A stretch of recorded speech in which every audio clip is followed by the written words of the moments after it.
Esta es la tercera llamada. Muy buenas tardes, les damos la más cordial bienvenida al primer Congreso Virtual en Educación Exponencial.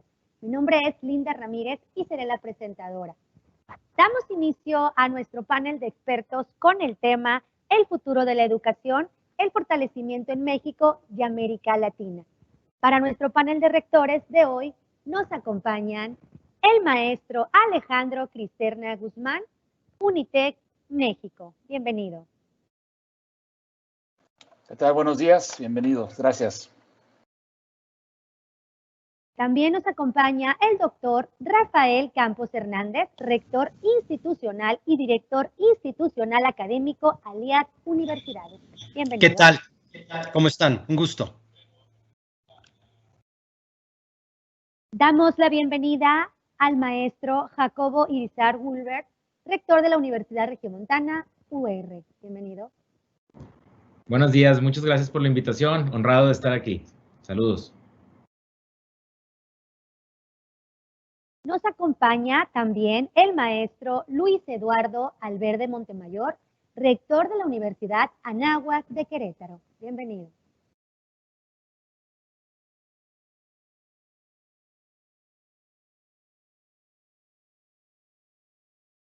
También damos la bienvenida al maestro Daniel López Barrera, coordinador sectorial de Desarrollo Académico en la Secretaría de Educación Pública. Bienvenido. Muchas gracias. Buenas tardes. Un saludo a todos. Asimismo, les presento a nuestro moderador, el maestro Pedro Hernández Santiago, director de Estudios y Redes Nacionales de la ANUYES México. Bienvenido. Muchas gracias. ¿Qué tal? Buenas tardes a todos y todas. Le cedo la palabra al maestro Pedro Hernández Santiago. Adelante, maestro.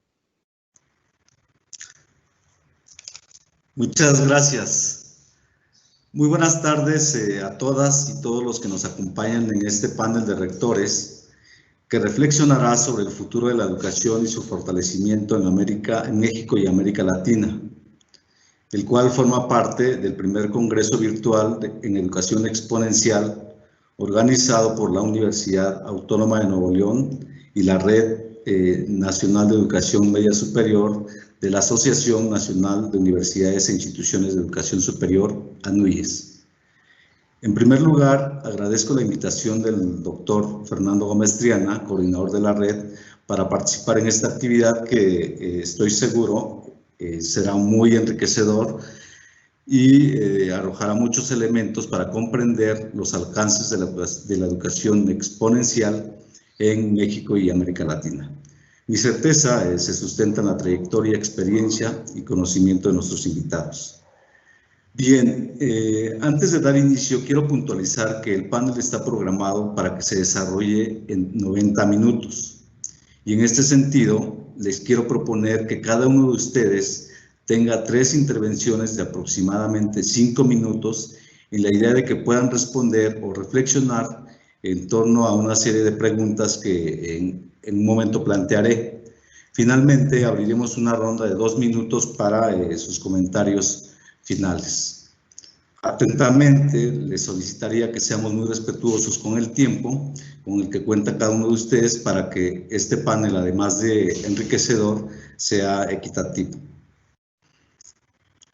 A manera de contexto, quiero decir que en los últimos años el mundo ha sufrido cambios muy acelerados como consecuencia del avance científico y tecnológico, por la manera tan rápida como se genera el conocimiento, la emergencia de nuevos patrones de consumo, movilidad y comunicación social, entre otros aspectos. Pero además nos encontramos con un nuevo punto disruptivo que es resultado de una pandemia que ha trastocado todos los ámbitos y espacios de la vida social. Esta crisis sanitaria ha puesto a prueba a toda la humanidad y a la ciencia, por supuesto. Sin embargo, esta última, me parece, ha respondido en tiempo récord en la historia con una vacuna que se estima sea utilizada en el primer trimestre del próximo año. No sé si este sería un ejemplo de educación y ciencia exponencial, tema que hoy nos convoca. En resumen, estamos ante una nueva realidad cada vez más compleja e incierta, y en este sentido, la educación en general y la educación superior en particular no son, por supuesto, la excepción.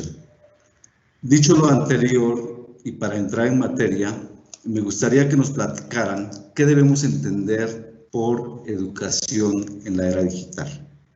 ¿En qué situación se encuentra la educación superior en México y América Latina? ¿Cuál ha sido la respuesta de la educación superior y sus instituciones frente a la pandemia que estamos viviendo? Y finalmente agregaría una última pregunta en el sentido de si estamos ante una coyuntura favorable para que nuestras instituciones se inserten de lleno a la era digital y transitar hacia la educación exponencial. ¿Tenemos un entorno favorable para escalar los conocimientos y aprendizajes? Comienzo con usted, doctor Rafael Campos. ¿Qué dice al respecto? En esta primera participación, con todo este contexto, lo que tenemos que verificar es que el paradigma ya nos cambió. Es decir, todo lo que se hablaba de futuro de la educación ahora es un presente. Primero que nada, la forma de aprendizaje del estudiante ya no es igual. Y yo hablaría de un México que tiene 3 escenarios básicos. Un escenario offline, que básicamente es la educación básica de nuestros chavitos que no tienen las habilidades digitales, sus papás, mamás no lo tienen. Las zonas aisladas, que todavía sigue siendo el 20% del país. Un segundo escenario con acceso intermitente, nuestra mejor universidad, la Universidad Nacional del Estado de la UNAM, hay un rechazo de parte de los estudiantes, de acuerdo a información pública hecha en los periódicos del mes pasado, de que el 70% está rechazando la educación híbrida y demás. Y tenemos, por otra parte, eso que es a nivel nacional porque no se tiene un acceso seguro, estable a Internet. Y el escenario premium, donde en mi celular, de hecho, ahorita les comparto, ahorita estoy en 2 reuniones, estoy en un comité académico en el cual mi gente está ahorita ubicándose a un lado y en otro estoy en esta reunión, donde la tecnología me permite la ubicuidad y simplemente estoy cambiando de canal, así como cambio la televisión. En estos 3 escenarios cambia el rol del docente, cambia el rol del estudiante, cambian los medios educativos, cambia la forma de institucionalizar la educación. Y es ahí donde las universidades, si somos capaces de servir a nuestro usuario final, de servir a nuestro estudiante a realizar su sueño, a realizar sus proyectos, va a cambiar. Hay un elemento más, la discriminación propia del acceso tecnológico. No cualquiera puede tener un acceso digital a un teléfono inteligente que le dé esta accesibilidad. Y ahí la ventaja es que la cobertura de los celulares se está expandiendo. Si tomamos entonces estos 3 escenarios, de estos 3 perfiles de estudiantes, con estas 3 combinaciones de alta accesibilidad, accesibilidad intermedia y no accesibilidad, a los niveles de la universidad cambia totalmente. Tenemos que empezar a pensar en cómo atender con este objetivo del Programa Nacional de Educación, de no hay rechazo a los estudiantes, 0 rechazo. ¿Cuál es el rol de las instituciones privadas? Donde actualmente estamos atendiendo el 40% de los estudiantes universitarios. Donde ahora estamos incrementando la atención por medios digitales a los demás. Donde el contenido se hace un commodity. Antiguamente el repositorio del contenido eran nuestros maestros, sabios, investigadores, y ahora con un acceso digital a esas bibliotecas y esos repositorios de repositorios, puedo tener accesos a las tesis que se han publicado en Harvard o a los de la UNAM o a las de IALIAT, donde las bibliotecas digitales que eran de acceso con costos onerosos se hacen públicas y abiertas. Entonces, el elemento de un nuevo perfil de estudiante con las variantes regionales y de acceso tecnológico, un nuevo rol del docente, porque no podemos ser los mismos de antes, con una alta demanda de educación de calidad con medios tecnológicos, nos hace un cubo de Rubik interesante a las soluciones que tendríamos que hacer. Cierro mi primera intervención para decirles, yo veo con mucha esperanza que la educación se democratiza por los medios tecnológicos, que el acceso a educación de calidad se expande porque puedo tener acceso a los mejores maestros, porque el contenido a nivel mundial, que cambia aproximadamente cada 2 años, me da la oportunidad de tener acceso a las investigaciones de Francia, de Estados Unidos, pero también del TEC de Monterrey, de la Autónoma de Nuevo León, de ALIAD, de la UNAM, y donde el reto va a ser la integración de contribución, donde el enemigo número uno se llama ignorancia, falta de acceso a la tecnología y limitación de oportunidades, y donde la iniciativa privada, la sociedad civil, las instituciones públicas, gobierno y sociedad tengamos que focalizarnos en crear un mejor mexicano, crear el mexicano de hoy, no del siglo XXI, ese es hoy, no mañana, y donde a partir de eso vamos a expandir desde la Sierra Tarahumara, como nosotros en Axtla de Terrazas o metidos en la selva de Pichucalco, y darles la calidad de educación que requieren. Cierro mi intervención. Muchas gracias, doctor Rafael. Alejandro, ¿qué opinas con esta serie de preguntas que planteé al inicio? Bueno, pues sin duda interesante. Yo quisiera comentar un poquito. Hace 28 años empezamos en mi otra institución donde trabajaba lo que era la educación a distancia, en aquel tiempo con satélite, vía satélite. Todavía no había internet. Y yo recuerdo que en aquel tiempo nos decían que estábamos locos, ¿verdad? Que lo que estábamos haciendo era una herejía y que cómo era posible que pensábamos que con un sistema, en aquel tiempo que decían telesecundaria, íbamos a poder tener una educación de calidad. Me llama mucho la atención los comentarios. Ahora se dice que con todo esto de la pandemia se han adelantado 4 años. Yo diría que se quedaron cortos con los 4 años. Yo creo que se adelantó mucho más la educación.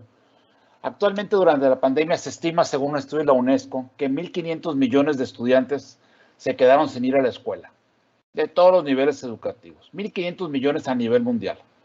Y obviamente México no es la excepción. México es un país de muchos retos, pero también de muchas oportunidades.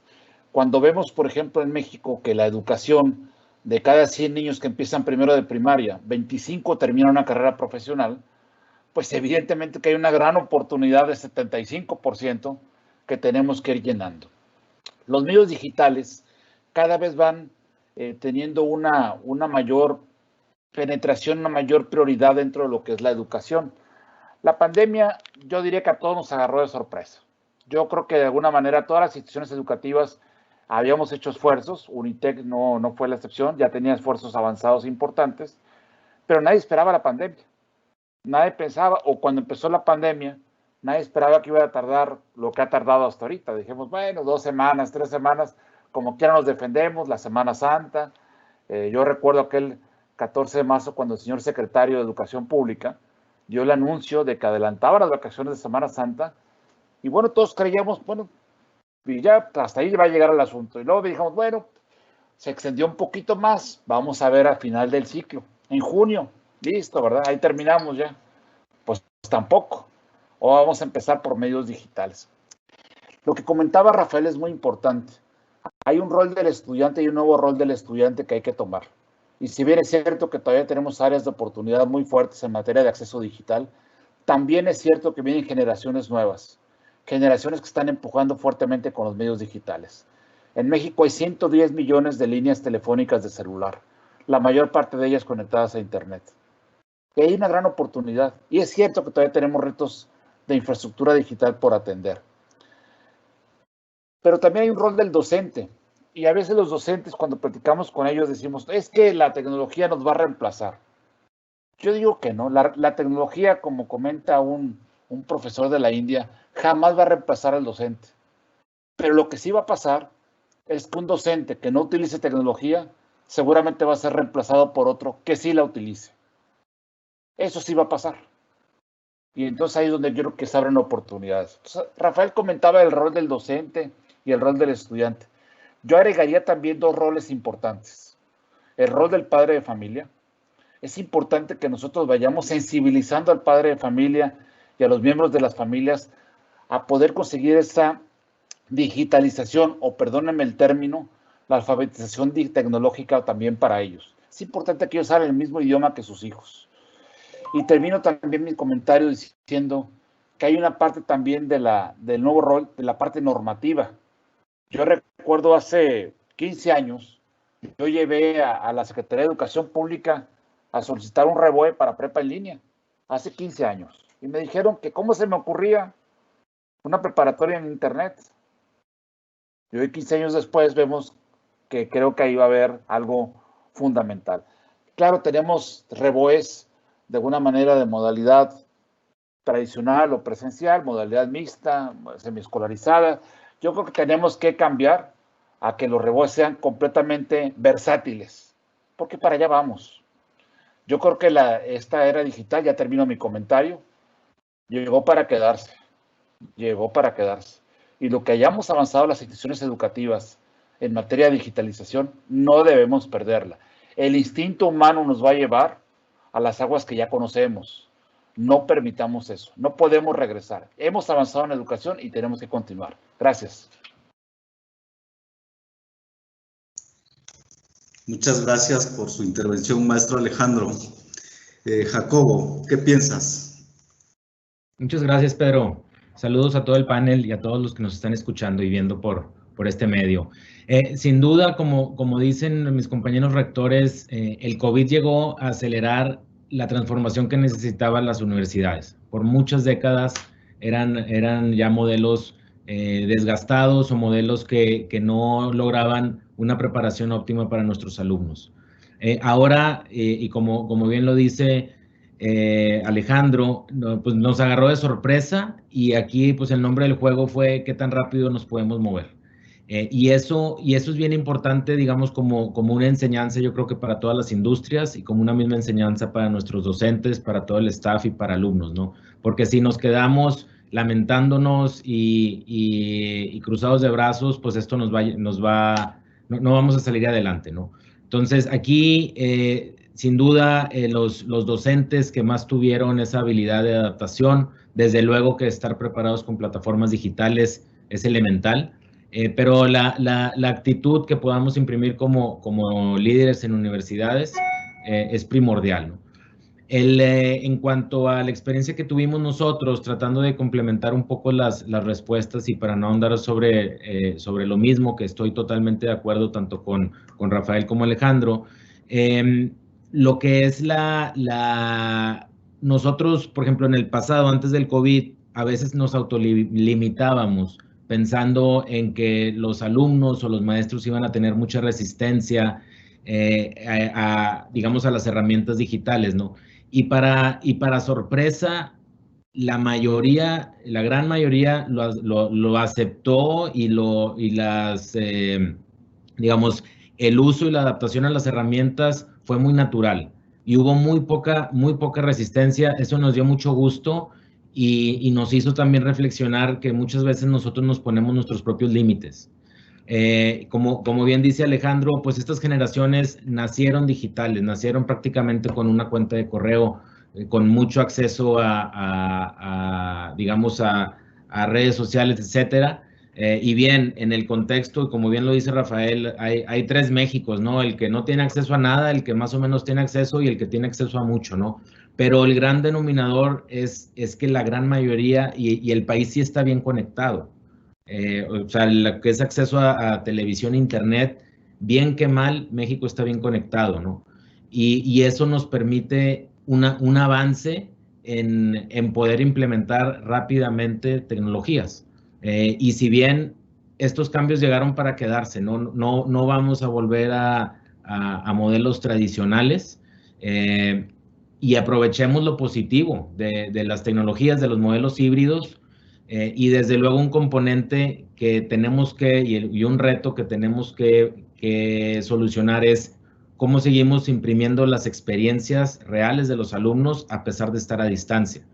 Porque la parte social es sumamente importante y a pesar de tener acceso a tecnologías, una parte fundamental es desarrollar el pensamiento crítico en nuestros alumnos, que no se pierda el pensamiento crítico y la capacidad de resolver problemas, porque por más tecnología que haya o que exista, si no imprimimos y no desarrollamos esos talentos en nuestros alumnos, pues va a ser un gran reto, ¿no? Entonces, me uno al comentario de que vemos con optimismo el desarrollo que va a haber en los siguientes años en la educación como país, y como bien lo dice Alejandro, pues las autoridades federales debe ser un tema de enfoque nacional, la modernización de las leyes educativas, para poder integrar todo el tema de tecnologías digitales y sobre todo pensar en el acceso que tienen pues todos los mexicanos de todos los niveles en todos los estados, ¿no? Entonces sí es un gran llamado a ponernos las pilas rápido y con un gran sentido de urgencia. Muchas gracias. Jacobo, muchas gracias. ¿Cómo lo ven desde la Secretaría de Educación Pública, Daniel? Muchas gracias, Pedro, y un saludo a todos los señores rectores que están aquí presentes. Yo no soy rector, pero soy el coordinador sectorial de media superior de la Secretaría de Educación Pública. Entonces, en principio, celebro que todos ustedes coinciden en que hay que apoyar, hay que trabajar, hay que colaborar con las autoridades estatales y federales, cosa que agradezco, para llegar a todos los mexicanos que requieren servicios educativos. En el caso particular de la subsecretaría que yo represento, que es media superior, tenemos un escenario lamentablemente menos favorable que el que ustedes señalan. Ustedes dirigen universidades privadas reconocidas de alto nivel que son punta en uso de tecnología. Creo que hablar de Unitec y de Aliat y la Regiomontana son ejemplo de educación a distancia y de la combinación de actividades presenciales y a distancia en sus programas regulares. En el caso de nosotros, en la Subsecretaría de Educación Media Superior, atendemos directamente a 2 millones de alumnos y coordinamos el trabajo de más de 6 millones. Dentro de ese contexto encontramos población, como ustedes decían, de estos 3 Méxicos, que a lo mejor son hasta más, pero que en general podríamos decir 3, de los que tienen recursos y posibilidades y muchos que lamentablemente no tienen esta posibilidad. Tenemos sistemas como el tecnológico agropecuario que atiende zonas alejadas de zonas urbanas, el telebachillerato comunitario que también atiende a población de muy escasos recursos. Desafortunadamente a ellos les ha afectado más esta situación. El compromiso que tenemos en la Secretaría es de armonizar toda la normatividad y hacer toda la capacitación y formación docente que se requiera para que nuestros profesores en el menor tiempo posible tengan la capacidad y la posibilidad de atender a todos sus alumnos. Se hablaba hace un momento de que alrededor del 15-20% del país no tiene conectividad. Esa cifra coincide exactamente con el número de alumnos que en esta contingencia no pudieron ser atendidos a distancia. Alrededor del 18% de toda la matrícula no fue posible que cursara utilizando vía remota los recursos que se pusieron a su disposición. Y justamente en estas semanas de agosto, lo que resta, y las primeras 2 de septiembre, la subsecretaría, usando todos los recursos y las direcciones generales que participan, estaremos en un proceso de atender a estos jóvenes. Se les va a invitar a que acudan ya sea al plantel o de dotarlos de algún recurso para que puedan regularizar sus cursos, para que puedan concluir de la mejor manera posible los semestres que quedaron inconclusos. Hablando de este 18%, estamos hablando de que aproximadamente 400,000 alumnos serán atendidos de alguna manera en estos días que nos están faltando para el inicio de las actividades en el siguiente mes de septiembre. En septiembre, prácticamente todos los sistemas van a empezar vía remota. Estamos preparándonos para esa vía remota. Entonces, la Secretaría está haciendo un esfuerzo muy importante para capacitar a los profesores. Ahorita tenemos un curso en colaboración con las grandes corporaciones que ofrecen Internet, en este caso Microsoft y con Google. Hemos tenido algunos acuerdos para que capaciten a más de 100,000 maestros en los últimos meses y otro tanto en lo que resta para el inicio para el uso de plataformas. Estamos tratando de actualizar todos los equipos y de la mejor manera posible para que los alumnos que no tengan conectividad puedan acudir a planteles o a espacios donde haya recursos, obviamente cuidando todas las medidas sanitarias, porque también eso es algo muy importante. Debemos cuidar la salud de todos y cada uno, incluyendo a nuestros profesores y sobre todo a nuestros estudiantes. Entonces es un reto muy importante. Antes de iniciar la sesión, yo comentaba con Pedro de que en la Secretaría, al nivel medio superior, mucha de la capacitación que han recibido los profesores de otros temas, de cuestiones disciplinares y de didáctica, ha sido en línea, porque dado el volumen de profesores no podemos hacerlos de manera presencial. Afortunadamente, esta capacitación que recibieron en años anteriores ha permitido que conozcan la tecnología y hayan podido utilizarla ahora para dar sus clases. Pero evidentemente no tienen la capacitación suficiente para ya hacer todo un curso en línea. No es lo mismo tomar un curso o apoyar a distancia que ya armar cursos completos. Entonces estamos en un muy importante esfuerzo para que nuestros profesores tengan la capacitación didáctica para que puedan transformar sus cursos regulares en cursos mixtos, esto es, presenciales y en línea, para que lo hagan de la mejor manera. Obviamente este es un esfuerzo que requiere la participación de todos y que hemos tenido que armonizar la normatividad. Se mencionaba hace un momento de que debemos flexibilizar las normas. Por el momento ya van a un par de acuerdos secretariales para que el área de normatividad, que es la Dirección General de Administración, Incorporación y Revalidación, la muy conocida de GAIR, que seguramente todos ustedes han tenido algún trato con ella, flexibilice las normas y permita que se hagan todas estas adecuaciones normativas, al menos durante la contingencia. Esto es, hay chicos que aún no, de secundaria que aún no tienen su certificado, lo obtendrán en estas semanas o en septiembre, que lo puedan entregar posteriormente una vez que entren a media superior. Y lo mismo, nuestros egresados de media superior, que van a obtener su certificado en las siguientes semanas, lo puedan entregar en educación superior. Entonces, hay una serie de cosas que tenemos que armonizar, que es complicado, pero que creemos que con la colaboración de todos los involucrados podemos salir adelante. Hay grandes retos, pero creo que tenemos la voluntad de atenderlos. Y dejaré por aquí el comentario para no alargarme más. Muchas gracias, Daniel. No sé si ya se encuentra conectado el maestro Luis Eduardo Valverde. De no ser así, les propongo que continuemos, digamos, con este panel. Bueno, sí, invariablemente la era digital ha modificado, como lo señalé al principio, sustantivamente la comunicación, nuestras relaciones y un proceso de generación de conocimiento que también modifica los procesos de enseñanza, los procesos de aprendizaje, ¿no? Las tecnologías de información, evidentemente también, como las de comunicación, modifican todos los ámbitos de nuestra vida social. Quisiera retomar lo que han señalado en términos de los roles y las desigualdades que de pronto caracterizan a nuestras sociedades en México y América Latina. Pero quisiera preguntarles qué retos enfrentan nuestras instituciones de educación superior si hablamos de educación digital, ¿no? Que ahondáramos más en ese tema. También me gustaría que nos platicaran sobre los retos de la educación digital en términos justo de lo que estaban comentando, de la inclusión social, si tomamos en cuenta estas desigualdades. Y finalmente, si nuestras instituciones están realmente preparadas para asumir nuevos roles, como lo comentaba, ¿no? Específicamente, si nuestras comunidades universitarias, y me refiero a estudiantes, académicos, administrativos y trabajadores en general, están preparados para asumirse como actores importantes de la educación en estos tiempos. Adelante, por favor, doctor Rafael. Bien, pues primero que nada decirles que, como ya lo hemos descrito en los otros espacios, es un gran reto. Ahorita escuchando a Daniel, quisiera compartir una experiencia de hace una semana. Me invitaron a una formación a nuestros líderes de telesecundarias de un estado, telebachillerato, perdón, y la gran dificultad del telebachillerato es, tienen un excelente contenido digital por el Consejo Nacional de primer nivel, perfectamente seccionado, un diseño instruccional excepcional, y la gran dificultad es que tuvieron que juntar a todos los líderes de ese estado, que por discreción guardo silencio cuál es, en 2 salas de conectividad.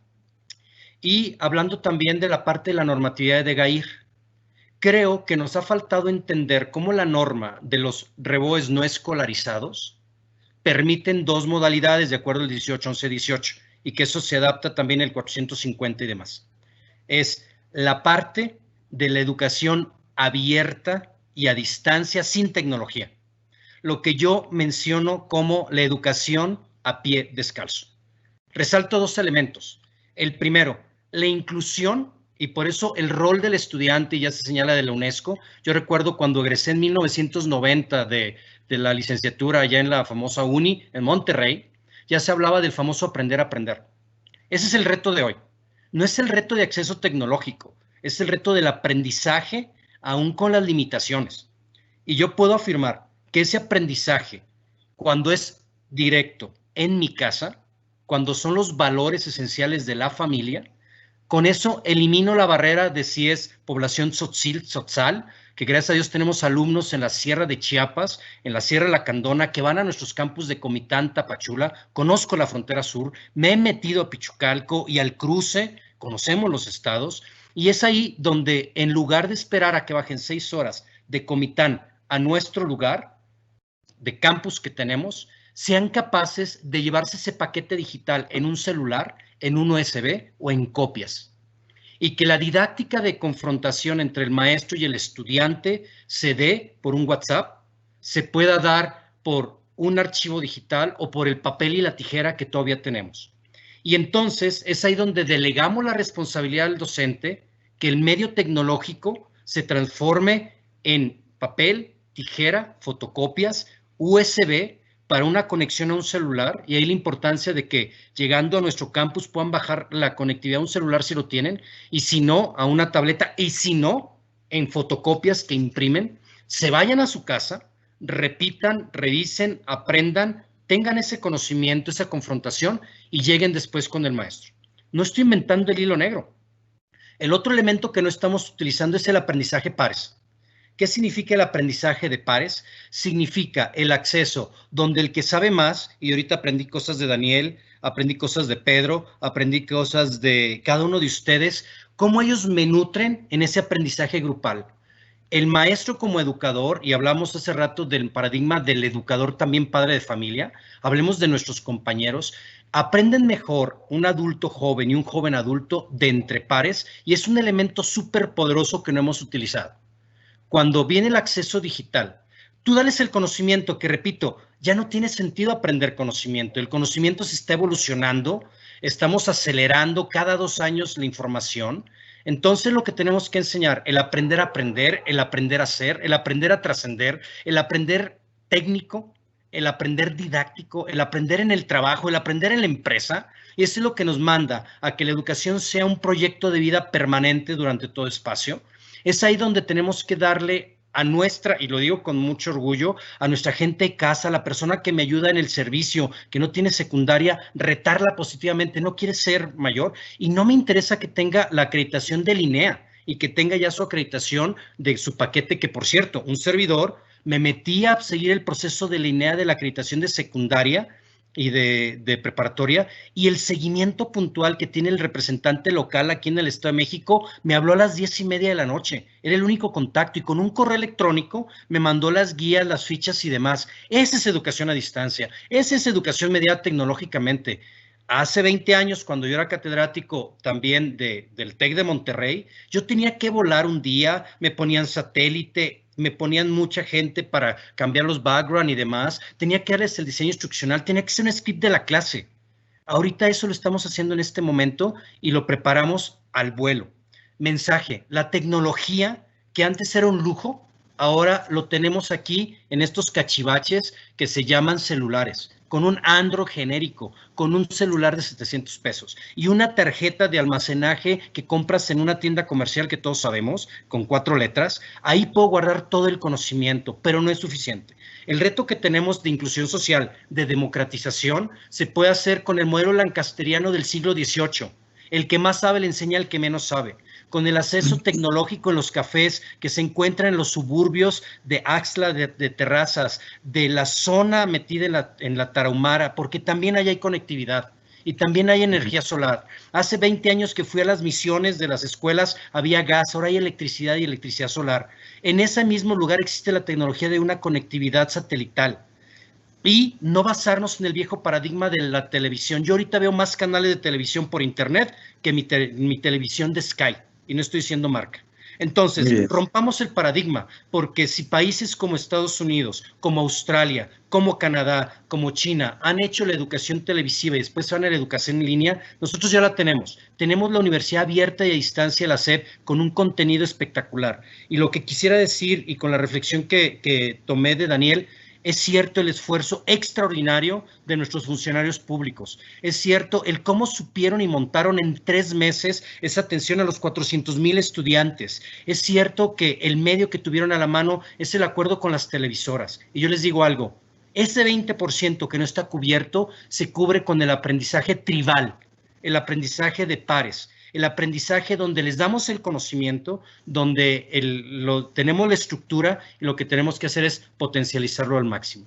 Entonces, cierro diciéndoles, el crecimiento exponencial de la educación va cuando rompamos el paradigma de la tecnología por televisión, por celular, por internet, a la tecnología del acceso de la persona, donde puede ser abierto, yo te doy mi contenido de alguna forma, en un WhatsApp, en un papel, en unas fotocopias, en un libro, que vas, imprimes en el changarro de la esquina, estudias y regresas a que te evalúen. Ese es en el nivel básico, pero también en el nivel de simuladores, donde en el celular ya no necesito invertir 20 millones de pesos para tener el tecnología automotriz y con 2 millones de pesos puedo hacer la misma simulación. Curiosamente, en San Luis Potosí, lo que ahora necesitamos para la BMW y para la empleabilidad son lentes y manipulación de guantes. Y eso lo podemos aprender por la tercera dimensión. Yo fui a visitar la Universidad de Aeronáutica Querétaro, de las mejores del mundo, donde tienen un avión que ni el presidente tiene y funciona, donde tienen un helicóptero que ni el presidente usa y vuela, donde tienen grandes maestros y es una institución pública de orgullo para México. Yo como institución privada quisiera tener el acceso a todo ese recurso que tiene la UNI, la Autónoma de Querétaro, la Aeronáutico, los tecnológicos. Yo no lo tengo, soy un excluido de esta tecnología. Yo les pido a ustedes como representantes que me den acceso y yo les ayudo a que como universidad privada, con las mejores prácticas, optimicemos recursos, expandamos conocimiento, formemos docentes y formemos el México que queremos. Ese es exponencial. Muchas gracias, doctor. Maestro Alejandro, tiene la palabra, por favor. Gracias, muy bien. Voy a tratar de responder a las preguntas que nos hacías en las dos vertientes. La primera me preguntabas por los retos. Yo los retos de las instituciones de educación superior, yo lo enfocaría en 5 áreas principalmente. El primer gran reto sería los esquemas de actualización docente. Los docentes, y me incluyo como docente, a veces nos cuesta mucho trabajo capacitarnos o cambiar paradigmas. Creemos nosotros que el modelo de Piera Velar, que se creó hace 400 años, pues es todavía el que tenemos que seguir llevando a cabo, el talking head famoso que está frente al estudiante y habla y habla y habla y habla. Yo creo que eso tiene que ir cambiando y tenemos que convencer a nuestros docentes de que tenemos que cambiar esos paradigmas, para lo cual tenemos que tener esquemas de actualización docente que sean muy contundentes. Ese es un gran reto que tenemos como institución de educación superior. El segundo reto es la actualización de la currícula.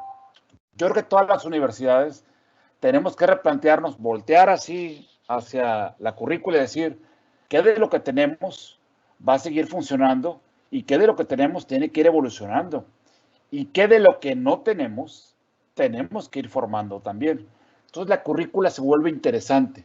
Sobre todo el mundo de los negocios va a cambiar. Si queremos que nuestro conocimiento sea y nuestra educación sea significativa, es decir, que sea aplicable en la industria, tenemos que voltear a ver la currícula.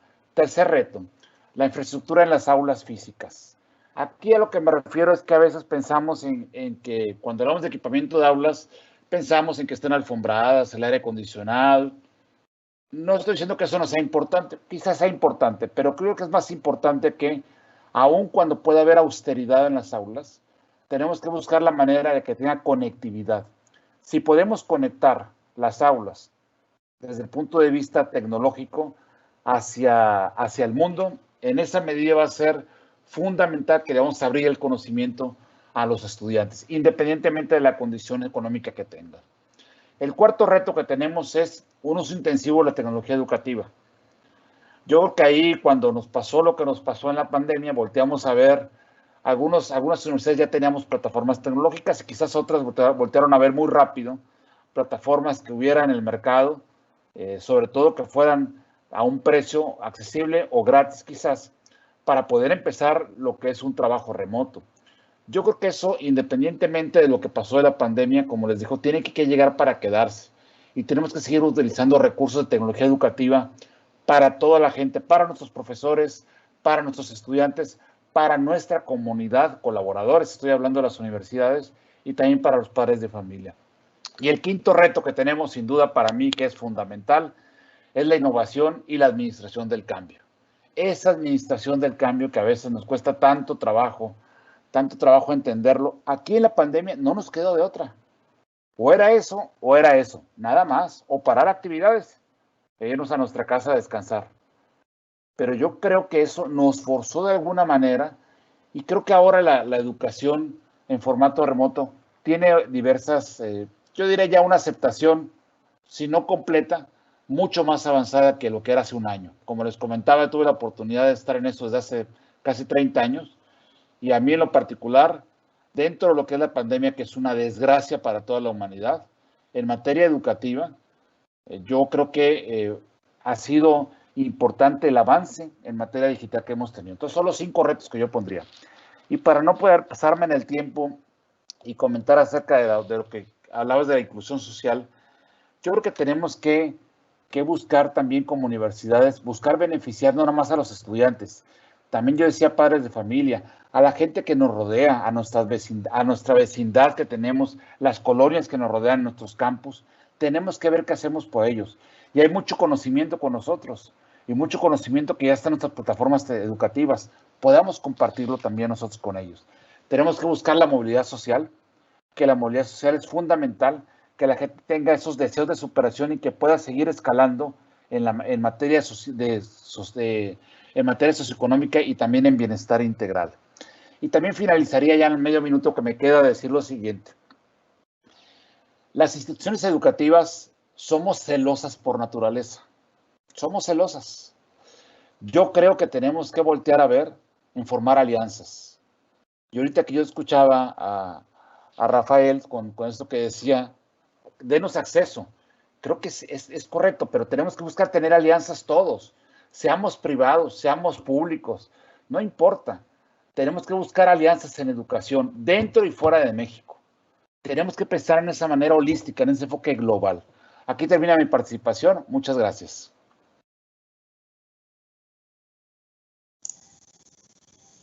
Muchas gracias, maestro. Jacobo, te doy el micrófono, por favor. Muchas gracias, Pedro. Uniéndome sobre la misma línea de comentarios, creo que el principal reto, y lo dijeron, digamos, en otras palabras, es romper esos paradigmas de cómo venimos haciendo la educación. Porque si bien se requiere, desde luego, que mucha infraestructura, siempre hay maneras de hacer esas alianzas, ¿no? Hacer alianzas, y ahorita bien lo decía Daniel con el tema de la capacitación con Google y Microsoft, y así hay muchas, ¿no? Y realmente, y ahorita como finalizó Alejandro comentando, de ese celo que hay entre instituciones, ahí es donde tenemos que empezar a romper esos paradigmas, ¿no? Públicas, privadas, empresas, o sea, hay tanto conocimiento, hay tanta riqueza que se puede hacer riqueza en cuanto a conocimiento y en cuanto a desarrollo de jóvenes, si realmente jugáramos en equipo. Y ese yo creo que es el llamado a jugar en equipo, tanto la SEP, tanto las universidades públicas, privadas, las empresas, empresarios. Entonces, se necesitan esfuerzos coordinados para poner al frente donde se merece al alumno. Y no estar pensando en instituciones o en el que yo sé más, yo sé menos y en lucha de egos. Entonces, si realmente el enfoque nacional es el alumno y los jóvenes, este país sería otro, ¿no? Y otro de los retos es el tiempo.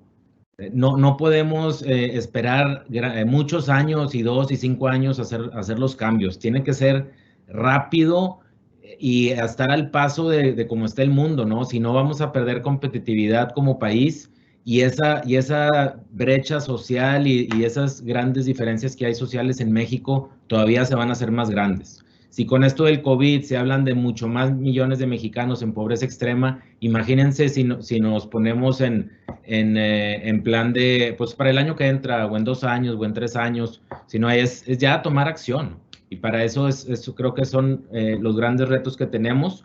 Y otro de un nuevo rol, no es nuevo rol, más bien reforzar el rol que tenemos como universidades de realmente fomentar la participación ciudadana. No podemos nosotros hacer todo, ni como universidades, ni como gobierno. Realmente tenemos que ayudar a despertar esa flama que hay en cada uno de los alumnos para que participen. Muchas veces vemos, y en todos los estados y en todas las ciudades, comunidades adormecidas, que nomás están esperando a ver cómo navegan con la corriente y cómo va. Y realmente, si algo tiene México, son muchos jóvenes y debemos de capitalizar eso, ayudando a ser jóvenes con gran participación ciudadana, ¿no? Con ese espíritu de servicio. Gracias. Muchas gracias, Jacobo. Daniel, ¿qué piensas? Ya llegó Luis, están comentando. Sí, en primer lugar, el uso de la tecnología educativa. Eso es tecnología educativa. Este cartel es tecnología educativa. No solo es computadoras ni alta tecnología. Eso es tecnología educativa. Esas aplicaciones. Perdóname, Daniel, un recurso. Daniel, perdóname, nada más para comentar que ya está con nosotros el maestro Luis Eduardo Valverde y en algún momento, después de tu intervención, claro, le daré la palabra. Gracias, Daniel. Por favor, continúa. Sí, no te preocupes. Justamente comentaba el uso de la tecnología que acaba de hacer aquí nuestro compañero, el anfitrión productor, que se le ve muy angustiado para que estemos todos debidamente conectados. Hablábamos y lo comentaba Rafael, de que la tecnología no nada más es la última computadora de alta generación, sino el uso de los recursos disponibles para un proceso educativo, que puede ser un pizarrón, puede ser una hojita en una pantalla, o los teléfonos inteligentes que ahora existen. Justo me quería referir a eso, el esfuerzo que está haciendo la Secretaría de Educación Pública en lo de Agenda Digital. Seguramente ya la conocen. La Agenda Digital sí habla de cómo hacer llegar la mayor posibilidad de tecnología a todos los niveles educativos. Utilizarla de la manera óptima en todas sus fases, en todas sus características. En el caso concreto, nosotros en media superior nos dirigimos a una población muy particular, son adolescentes. Y nada más quiero dejarles una reflexión que hemos venido haciendo en los últimos años. La generación que acaba de concluir la secundaria y la generación que acaba de concluir su bachillerato está marcada por hechos dramáticos. El sismo del 17, en septiembre, acababa de entrar y muchos jóvenes no pudieron continuar su educación durante algunos meses porque tuvieron que dejar las aulas porque fueron dañadas por el sismo. Al final de ese ciclo de 3 años viene esta pandemia que desde marzo los sacó de sus aulas y todavía tuvimos un temblor a finales de junio en algunas regiones del país. Entonces, esta generación habrá que darle un seguimiento para ver cómo es que se ha venido adaptando a estas condiciones. Y estas situaciones nos han obligado a nosotros como autoridades educativas a responder de la manera más ágil posible para atender los requerimientos que están teniendo. Se mencionaba que el anuncio del secretario hacia el día 14 de marzo de que salíamos de vacaciones 4 semanas. Eso, nos fuimos el 20 de marzo, si no me equivoco. Hoy justamente se cumplen 5 meses que dejamos aulas. El regreso en línea se planea para dentro de un mes aproximadamente. O sea, al menos 6 meses los jóvenes han estado fuera de aulas. Y esto nos ha llevado a hablar de un mundo totalmente distinto ya en este corto lapso. En la Secretaría estábamos impulsando un nuevo paradigma educativo, la nueva escuela mexicana, que seguramente ya han escuchado. En media superior estamos haciendo justo una revisión de planes y programas de estudio para poder hacer realidad esto de aprender a aprender, que sí, efectivamente tiene más de 40 años. A mí, siendo alumno egresado del Colegio de Ciencias y Humanidades de la UNAM, es el modelo educativo que se imparte desde los 70s por allá. El aprender a aprender es lo que necesitamos justamente que ahora los chicos desarrollen y estén en posibilidad de utilizar cualquier recurso disponible para su aprendizaje y la transformación de su entorno. Ese es el propósito fundamental que estamos buscando y de eso hablaré en la presentación que tengo a las 3 de la tarde. Pero bueno, en la Secretaría estábamos ya en un proceso de revisión y esto nos vino a hacer más evidente la urgencia de actualizar estos programas, de darle una formación distinta para que los chicos sean capaces de aprender por sí mismos utilizando los recursos necesarios. Ya lo mencionaban también algunos de los que me antecedieron. Los profesores a veces son los más difíciles de capacitar y lo decimos por experiencia propia. Tengo muchos años capacitando profesores y es el público más complicado de capacitar. y ahora capacitar en una nueva metodología y en un nuevo medio al que no estaban acostumbrados. Entonces, el reto es importante, pero celebro que ustedes estén en esta dinámica de educación exponencial, en donde las alianzas que podamos hacer, y me queda claro porque ANUYES está aquí presente, igual invitaremos a FIMPES que nos ayuden, porque las universidades son en donde, las áreas donde se genera el conocimiento y los desarrollos educativos más importantes. Si nos ayudan a la transformación con nuestros profesores, podremos lograr el propósito de que los chicos se eduquen para un mundo que ya llegó, el futuro que ya fue ayer, ya no es hoy, ya el futuro nos llegó ayer, y que tenemos que prepararlos para que puedan desarrollar todas sus capacidades en las distintas regiones del país en el que ellos estén viviendo.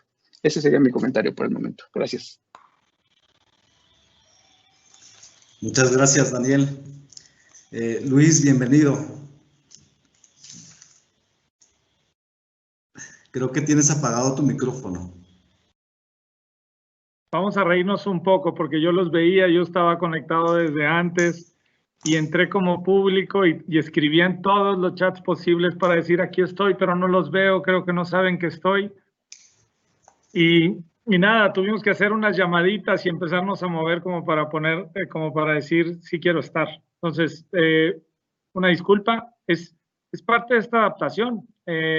Fíjense, hablábamos hace rato, ahí se decía de cómo las universidades no están perfectamente entrelazadas. Mi cuenta de Teams de la Universidad de Anáhuac Querétaro no era compatible con la cuenta de Teams de la Autónoma de Nuevo León. Y no permitió la entrada. Eso es lo que dicen mis técnicos. Yo no le sé. Entonces, eso es a lo que tenemos que brincar todos. Voy a tratar de resumir rápido, porque ya se me fue mi primer intervención. Esto llegó para quedarse. Yo tengo un hijo universitario. Y él me dice, papá, yo así me puedo seguir. Oigan, y mi hijo es bien sociable y le gusta ver a chavas y todo, pero dice, yo así me puedo seguir porque el tiempo que hacía la universidad y el regreso lo puedo dedicar a algo que deseo más.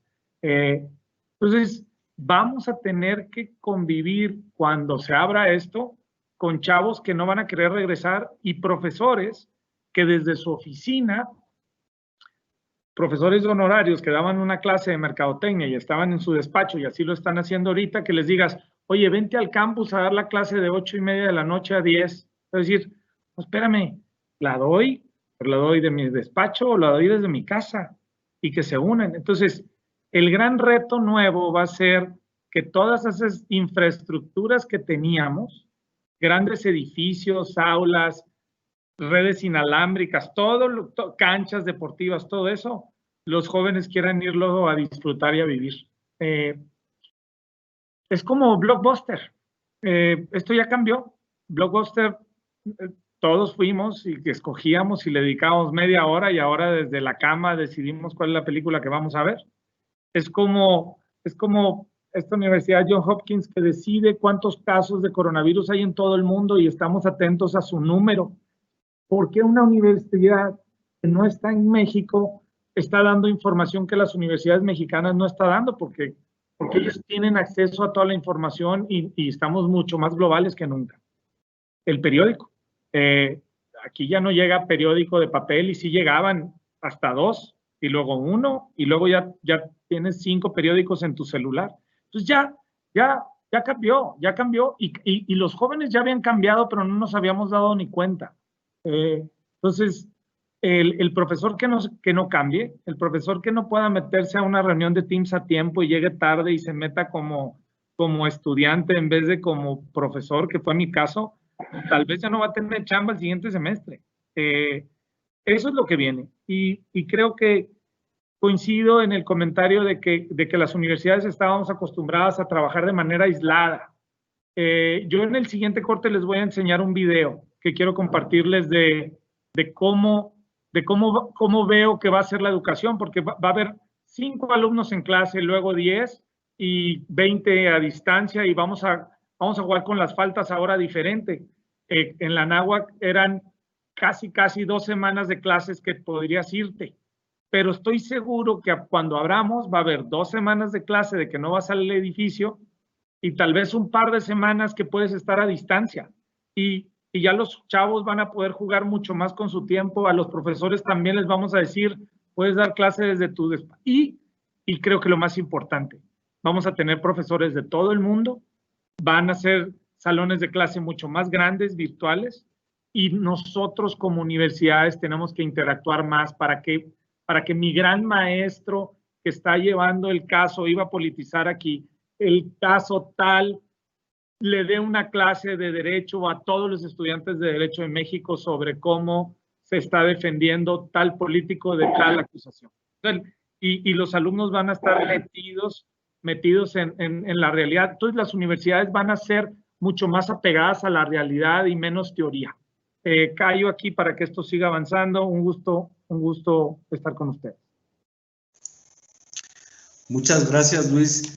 Si no tienen inconveniente, a mí me gustaría que presentaras el video, considerando también que no tuviste participación en la primera ronda. ¿Te parece bien? El video, déjenme nomás asegurarnos que esté, y prefiero en la tercera ronda. No pasa nada, Pedro, muchas gracias por tu generosidad. Para no trabarnos aquí, y cuando producción nos diga que está listo, que sea en mi última parte. Perfecto. Digamos, muchas gracias. La culpa es mía. Muy bien. Pues hasta este momento hemos hablado fundamentalmente de la educación en la era tecnológica, pero creo que la educación exponencial también tiene otras dimensiones, ¿no?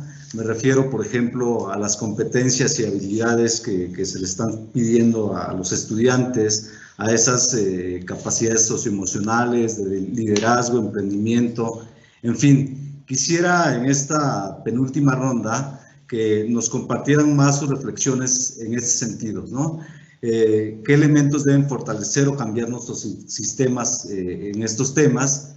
Y finalmente, en el contexto de la educación digital y la educación exponencial, ¿qué nos pueden decir también del mercado laboral al que se enfrentan actualmente nuestros egresados? Comenzamos con usted, doctor Rafael.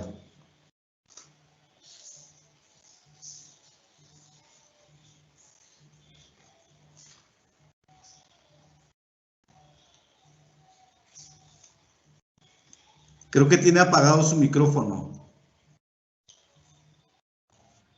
El clic que no cayó. En Aliato Universidades tenemos el privilegio de habernos integrado por universidades regionales. En el Bajío, con Concordia, UNEA en el norte, Tangamanga, en la zona de San Luis Potosí, la Huasteca, en el sur con Valle de Grijalva.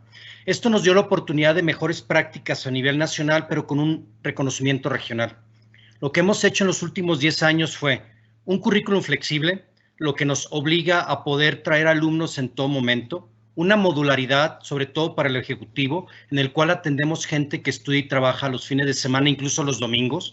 Nuestra población de Tuxtla está saturada los domingos por las convicciones, usos y costumbres regionales que se tienen, lo mismo en Pichucalco.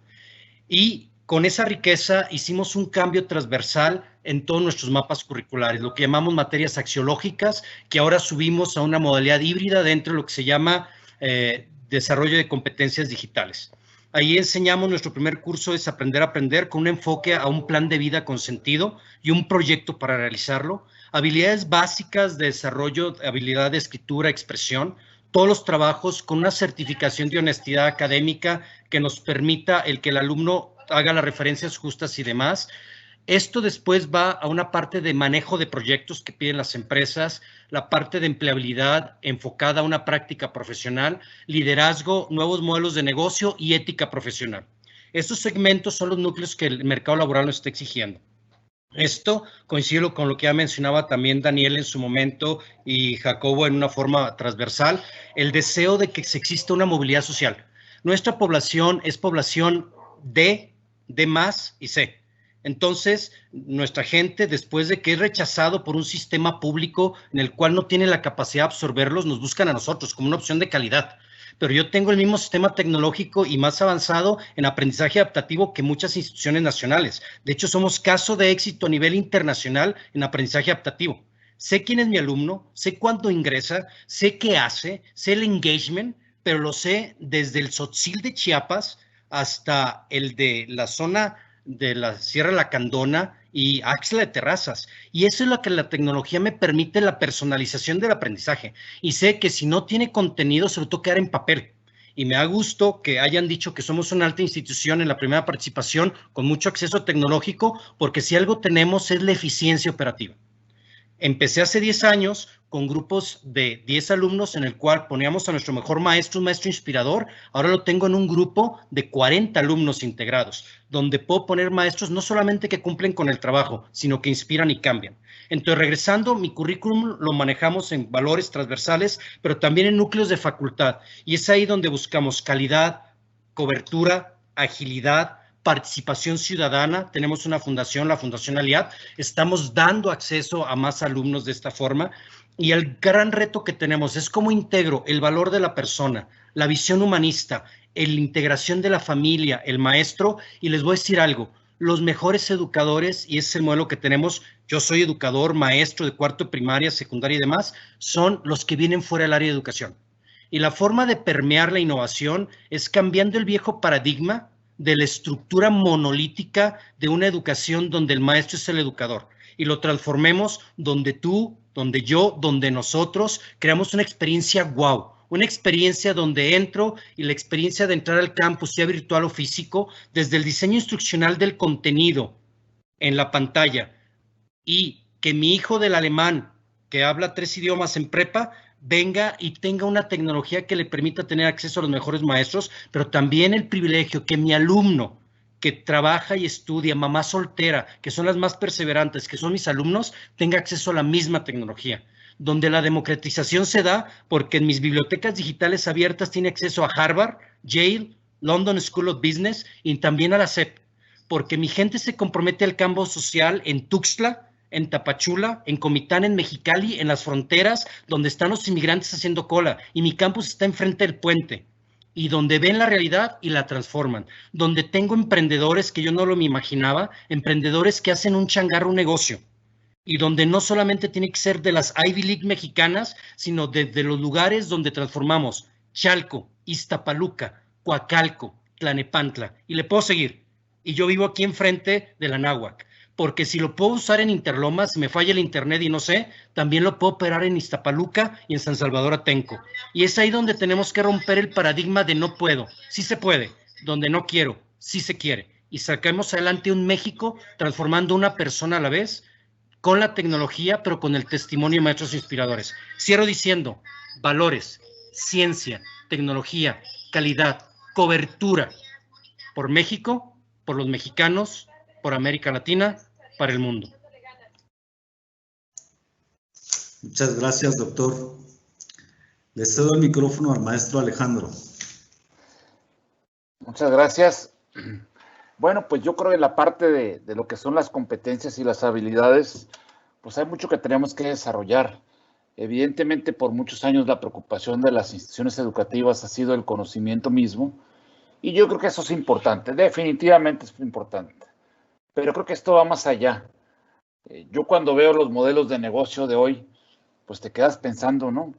Las aerolíneas, por ejemplo, tardaron en encontrar 50 millones de clientes, tardaron 68 años en encontrar 50 millones de clientes.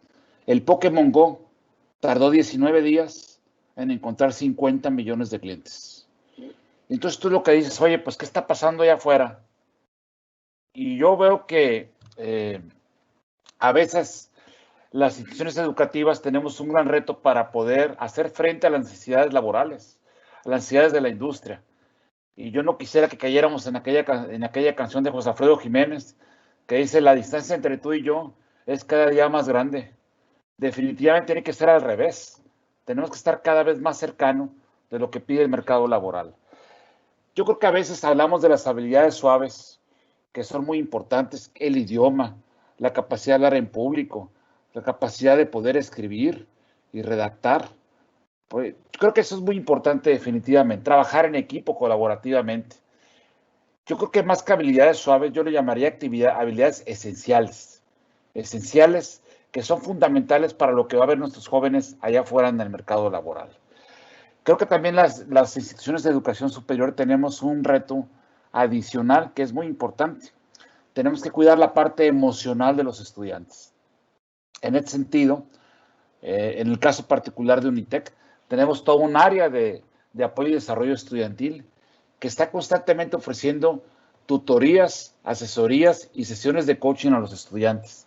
Creo que ahí tenemos que poner mucha atención, porque el conocimiento yo no lo soslayo, definitivamente es muy importante, pero es más importante las habilidades. Vean cómo contratan ahora las empresas, nacionales e internacionales. Te entrevistan y ven cómo están tus habilidades. Y luego les pregunta el candidato que ya lo aceptaron, oye, ¿a dónde voy a trabajar? Ah, no sé. Todavía no sé. Le contesta la empresa, no sé. Te voy a poner 10 opciones de equipos, a ver en dónde quieres trabajar. Y cuando le preguntas de recursos humanos, ¿por qué lo hacen así? Lo que te dicen es que yo ya chequé que ese joven es innovador, tiene capacidad de romper paradigmas y es adaptable. Donde lo ponga va a ser exitoso. Y es cierto, a veces tenemos profesores que si tú le puedes dar una clase de matemáticas, y voy a exagerar, una clase de literatura, en los dos casos puede ser exitoso, ¿eh? ¿Pero por qué? Porque el profesor no es que sepa literatura y matemáticas al mismo tiempo. El profesor tiene habilidades, y son esas habilidades de adaptación, son esas habilidades de charming, de entendimiento con la gente. Eso creo que todavía es muy fundamental. Termino diciendo lo siguiente. En materia de mercado laboral, esta generación, yo hacía ver, por ejemplo, que si tú ves las preparatorias de 3 años o universidades que tenemos programas de 3 años, que empezaron en septiembre del 17, pues en la Ciudad de México empezaron con un temblor y están terminando ahorita con una pandemia.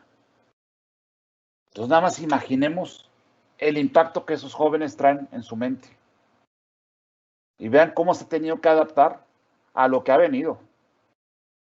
Yo les pondría, yo creo que cualquiera de esos se los echo al que sea, como se dice coloquialmente, porque definitivamente trae habilidades interesantes que ha desarrollado. Definitivamente, vuelvo a comentar algo. Las universidades tenemos que voltear a ver la currícula. Salgamos de los esquemas tradicionales ya. Volteemos a ver microgrados, microcredenciales. Volteemos a ver salidas rápidas para los jóvenes. Quizás en algunos años vamos a estar cuestionando los títulos profesionales. Es probable que sea así. Esta pandemia ha cambiado muchísimas cosas y nos ha dado una revolcada a todo mundo. Hay que ver qué es lo que se va a venir. Y las universidades tenemos el compromiso y la obligación de hacer frente a estos cambios. Termino diciendo lo siguiente. Perdonen que insista en esto.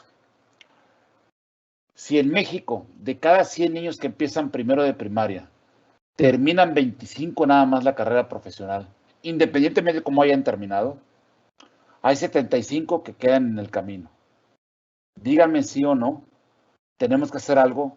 Instituciones públicas, privadas, que vayan al nicho premium, al nicho que sea, tenemos que aliarnos para hacer frente al gran reto educativo que tiene este país. Muchas gracias. Muchas gracias, maestro.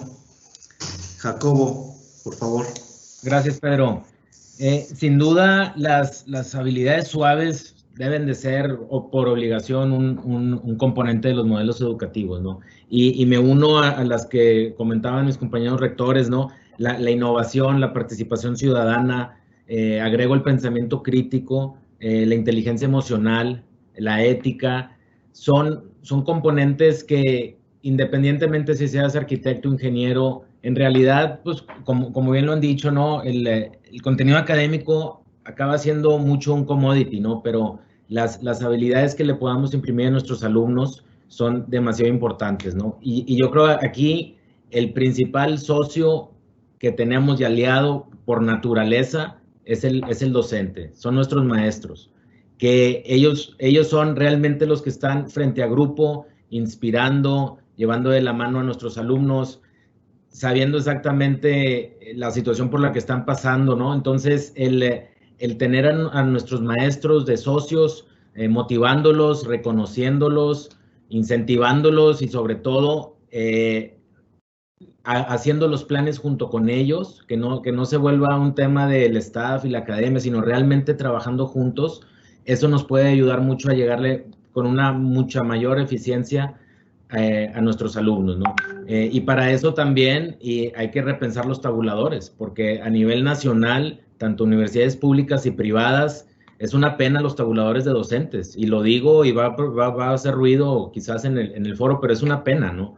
Y las personas que más deben de estar recompensadas son las que, pues muchas veces por como se viene haciendo en México, no lo son. Entonces, es algo que si, digamos, seamos transparentes y claros, ¿no? Si queremos pensar en educación exponencial, hay que pensar también en todas las aristas, ¿no? No nomás en tecnologías, ¿no?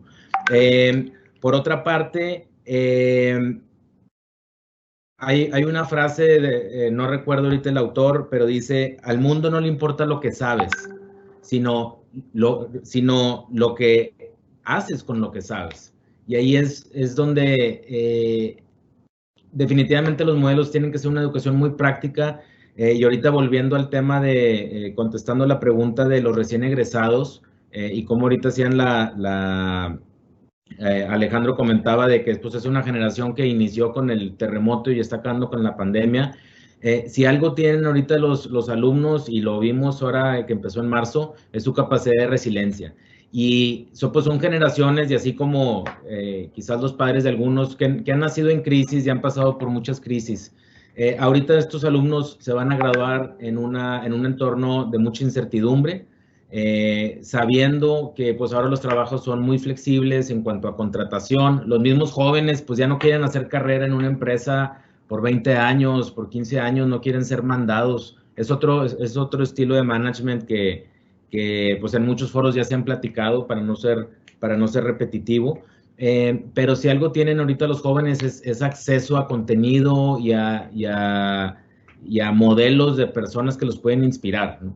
Ahora digo, y lo habrán visto, ¿no? Por todos lados, la cantidad de contenidos valiosos, de webinars, de podcasts, de entrevistas, de contenido gratuito, es impresionante, ¿no? Y creo que los jóvenes tienen esa gran capacidad de absorberlo, y más al mercado al que servimos de universidades públicas y nuestras universidades privadas, que empiezan a trabajar desde antes.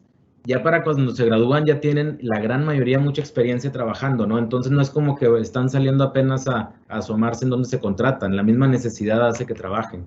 Y eso yo creo que nos debe dar la esperanza a que pues van a salir adelante, ¿no? Y van a superar esta crisis, y ya para finalizar, ante esta pandemia y todos los cambios que hubo en la parte, digamos, académica y de migración a modalidad a distancia, pues ya no pensar en el tema de las faltas y que si no entregó la tarea o no. La realidad que la capacidad de nuestros alumnos de sobreponerse a estos nuevos formatos, esa es la gran lección. Eso es, o sea, las actitudes y cómo afrontan esto, esa es la gran lección. No tanto que si va a sacar 100 y si no entregó la tarea o no. Entonces también, pues los invito digamos, como una propuesta, a también ir migrando esas maneras de calificar a nuestros alumnos, ¿no?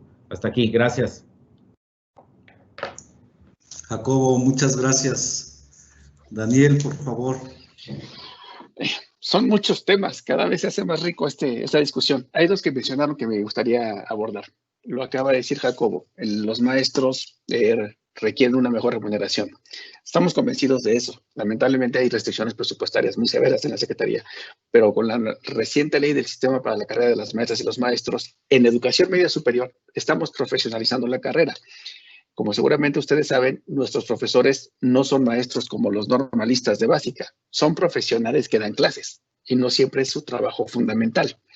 O a veces dan clases porque no encontraron otro trabajo en su área de especialidad. Entonces, requerimos darles una seguridad de trayectoria y estamos procurando que se pueda hacer una carrera docente. Hay algunos subsistemas, que no voy a decir el nombre, pero que contratan profesores por 5 meses y 15 días. Para 15 días se van y les vuelven a contratar al siguiente mes para que no generarles antigüedad, porque no hay manera de pagarles y generarles esa carrera. Necesitamos darle confianza al profesor de que su carrera como profesor tiene trayectoria y puede ascender, y darle seguridad. Un maestro reconocido va a ser un mejor maestro.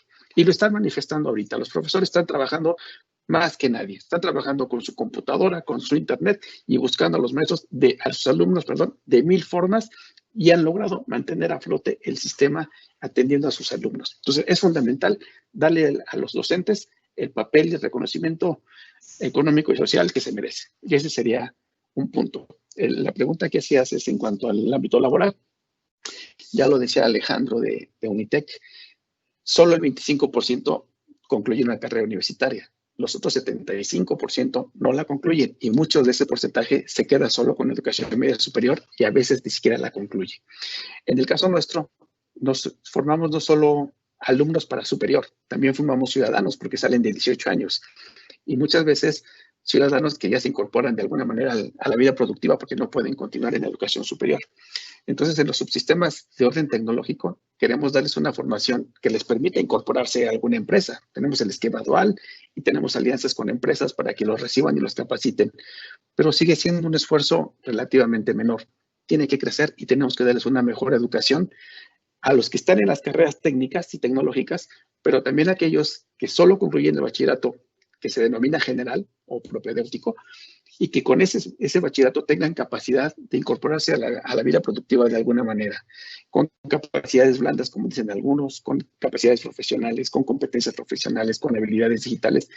Estamos haciendo el mejor esfuerzo posible para que nuestros egresados, si continúan en educación superior, salgan lo mejor preparado posible para que se desempeñen y se incorporen de manera favorable.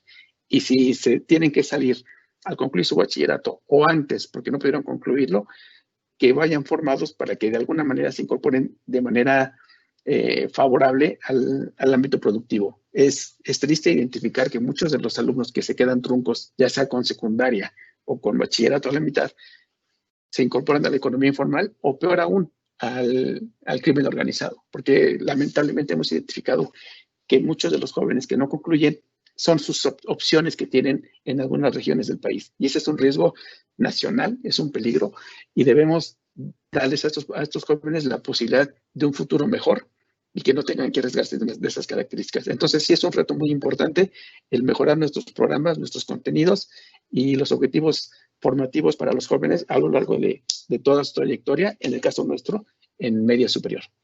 Muchas gracias. Muchas gracias, Daniel.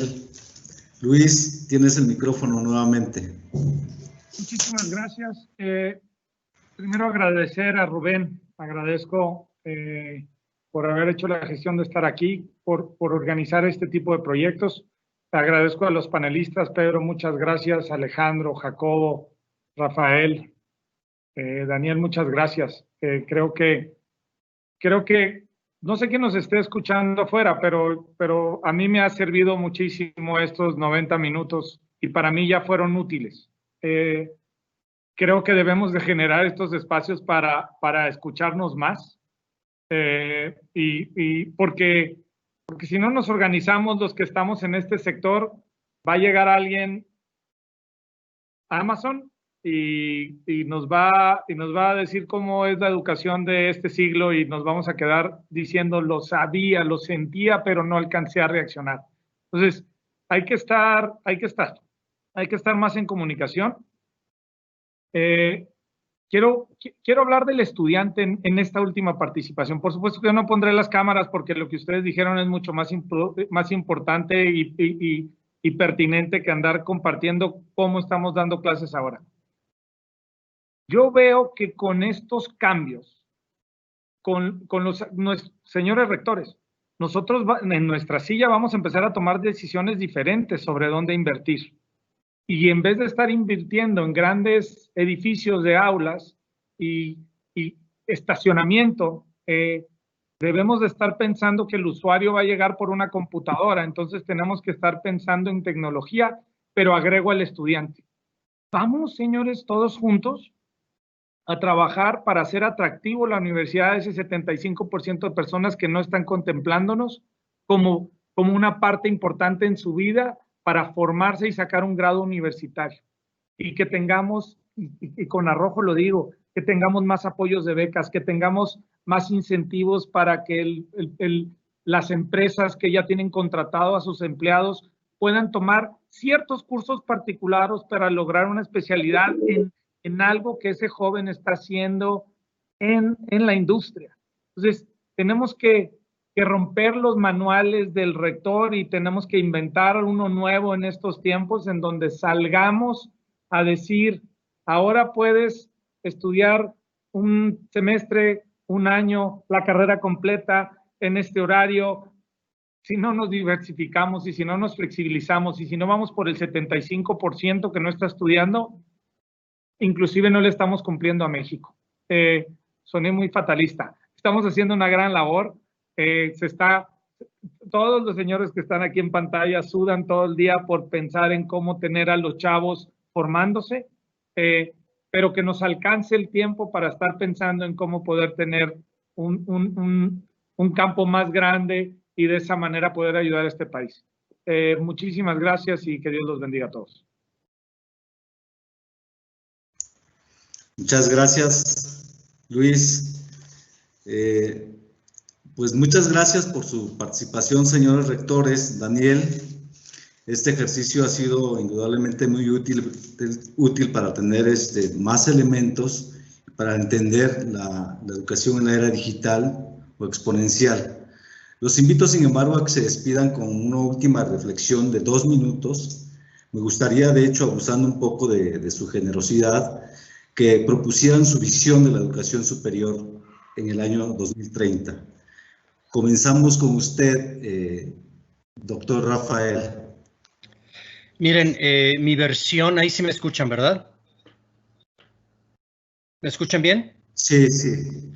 Mi visión 2030 es una universidad que desafía, que reta que los estudiantes se emprendan, que hace que cada persona, cada estudiante, cada maestro sea la mejor versión de sí mismo, donde trabajemos juntos desde un espacio común, que nos ayudemos entre nosotros y a la sociedad, y en ese programa entender en qué soy fuerte, en qué soy el mejor, en qué contribuyo, que mi universidad lleve a una experiencia wow, no solo en los espacios físicos, sino en los espacios virtuales, que te vincule a emplearte, pero no solamente a eso, sino a emprender, que emprendas con las instituciones de primer mundo y que esas instituciones puedan estar desde la India como Wadhwani o en Silicon Valley, que podamos ir a Austin y que podamos ir a Beijing, que podamos estar en desafíos, en espacios a todo nivel y sobre todo que el éxito y el enfoque sea siempre en el estudiante. Currículos flexibles, alta tecnología, espacios abiertos, vincularme a la fábrica, traer la fábrica a la universidad, vincularme en la zona más pobre del país y traerlos a ellos a que se capaciten a mis espacios, por la tecnología, por la educación abierta, pero sobre todo por gente que ayuda y comparte con gente. Muchas gracias, disfrutando tremendamente y con cada uno de ustedes abiertos a seguir creciendo por nosotros, por nuestros estudiantes, por México. A usted muchas gracias, doctor Rafael. Le doy el micrófono al maestro Alejandro Cristerno. Pues miren, yo ahorita que preguntabas cómo veía la educación para el año 2030, yo me acordé de una fotografía que vi hace muchos años y que todavía la pongo en las conferencias que me toca impartir. Y esa fotografía, pues es un Volkswagen, donde le amarran con un mecate una turbina de un 757 y esperan que eso pueda volar. Y entonces se hace el símil porque el Volkswagen son los modelos educativos y la turbina que la amarran con un mecate, pues es la tecnología educativa. Eso no va a volar nunca. Entonces, ¿cómo me imagino yo la Universidad del 2030? Una universidad congruente, una institución educativa congruente entre modelos educativos modernos, realmente modernos, y tecnología educativa de punta, pero empatadas, ¿verdad? Cualquiera que pensara que poner un Teams o un Zoom a la clase tradicional del profesor es todo, está completamente equivocado. Eso no es un formato remoto como se debe hacer. Tiene que haber una congruencia entre el modelo educativo, entre el Volkswagen, precisamente, en lugar de un Volkswagen que sea un fuselaje de un avión, y la tecnología que está embebida o que va de la mano con los modelos educativos. Así es lo que me imagino. Y si hay congruencia en eso, lo demás se va a dar por añadidura. Y sobre todo, nada más para terminar, y perdonen que insista, yo me imagino una educación o una universidad del futuro trabajando juntas, porque de él lo comentaron, hace rato lo comentaba Luis, no vaya a ser que llegue otro y nos diga, háganse un lado, que ahí les voy. Muchas gracias a todos y que tengan buen día. Muchas gracias, maestro Alejandro. Jacobo, nuevamente tienes el micrófono, por favor. Gracias, Pedro. Mira, yo me la imagino, nuestra visión es muy inclusiva, accesible, realmente que no sea la mejor educación nomás para las élites, sino realmente que todo el mundo pueda tener acceso a la mejor educación, a la mejor experiencia, como dice Rafael, experiencias como las mejores parques de diversión, los mejores hoteles, esa calidad de experiencia y trato para docentes y para alumnos. Híbrida, definitivamente parte presencial, parte en línea, mucha de la teoría en línea, pero la práctica, la resolución de proyectos, de problemas presencial, altamente vinculada, tanto con otras universidades, con empresas, con gobiernos. Me encantaría que fuera mucho más humana, y eso, el sentido de humanidad y de participación social debe de ser, y la ética, ¿no? Parte de los grandes problemas del mundo es por la falta de ética y de valores. Entonces, de nada sirve que se produzcan demasiados trillones de dólares en ciertas empresas y por otro lado tengamos una desigualdad terrible, ¿no? Y bueno, pues por otra parte, que sea muy retadora, que siempre saque lo mejor de todos y que nunca se duermen sus laureles, ¿no? Termino agradeciendo a Rubén Pérez, a Rodolfo Bello por la invitación, Pedro como moderador y amigos rectores, sigamos platicando, sigamos creciendo para apoyar a las comunidades mexicanas y de Latinoamérica. Saludos. Muchas gracias, Jacobo. ¿Cómo se despide, maestro Daniel? Primero agradeciendo la posibilidad de estar participando aquí, me pareció muy interesante y lo que veo es una riqueza y un potencial que debemos explotar para beneficio de todos. Creo que lo necesitamos como país y como sector educativo. ¿Cómo veo la educación de la Universidad del 2030? Pues bueno, ahorita yo también estaba en un par de eventos. Estamos tomando decisiones en términos del examen que se le llama Comipems aquí en la zona metropolitana, que es donde participan 300,000 chicos que aspiran a entrar a media superior y que confiemos que en 3 años esos 300,000 les estén dando lata queriendo entrar a alguna universidad, ya sea pública o privada, con alguno de ustedes. Entonces, ¿qué es lo que queremos nosotros como media superior? Generar mejores egresados, que aquellos que tengan la posibilidad de continuar sus estudios vayan bien preparados para que entren de manera favorable a la educación. Ya ustedes la están comentando que debe ser inclusiva, debe ser dirigida a todos, que nadie debe quedar exento por cuestión económica, sino que sea solo su capacidad académica la que le permita continuar. Creo que esa es una aspiración nacional. Estamos trabajando para eso en la Secretaría de Educación Pública, pero nosotros tenemos 15 años atrás que venir trabajando para que lleguen bien allá con ustedes a superior. Y nosotros somos ese último paso. Formamos a la demanda potencial de superior, pero también a los ciudadanos que igual si no continúan, lo hagan de buena manera, pero que sí tengan esa aspiración de seguir creciendo. A lo mejor no necesariamente en una licenciatura o estudios superiores, pero sí que se sigan preparando y sigan capacitando. Ya por ahí se hablaba de que no necesariamente tenemos que dar grados, ya tenemos que dar mucha formación y capacitación que no necesariamente se traduzca en grados académicos, pero que sí sea un ejercicio permanente para toda la población. El aprender a aprender es un imperativo que debemos cristalizar. Y en la Secretaría estamos trabajando para que hacia allá logremos, y en el caso de media superior, formar buenos aspirantes a superior y buenos ciudadanos aquellos que no puedan continuar. Ese sería lo que estamos trabajando. Gracias. Muchísimas gracias, Daniel. ¿Con qué cierras, Luis? Sí, primero les cuento una anécdota rápida. Mi apellido es Alverde, entonces siempre eran los primeros de la lista y me preguntaban al principio y decía, eso no es bueno porque siempre me tocaba que me preguntaran. Y hoy mi apellido yo creo que fue Zorrilla, entonces voy hasta el final y me fueron quitando todo. Me dejaron sin nada, no traigo nada entre las manos.